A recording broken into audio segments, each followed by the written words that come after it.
من ناوم حيدر أحمدي خەڵکی ئارنان لە ڕۆژهەڵاتی ئەودێو.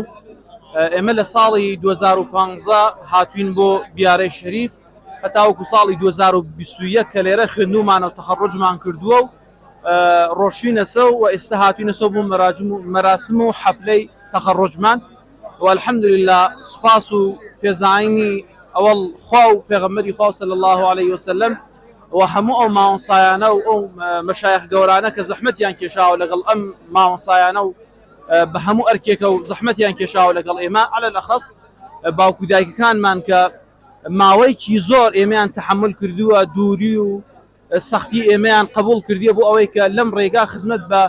خەڵکی کوردەواری و ئەم دینە مبارەکی ئیسلامە بکەین و ئینشاءالله خوا لە هەموو لایەکمان قبول بکات و ئێمەش لە خزمەتی دینا بتوانین خزمەتی بکەین ئینشاءالله. گەڕێنەوە بۆ ڕۆژهەڵات و لەوێ درێژە بەکارەکەتان بەڵێ ئێمە چەند ساڵێکە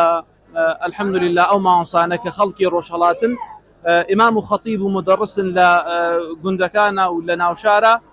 و مەشغوڵی مەلایەتین و خزمەتکردن بە ئاینی مبارەکی ئیسلامن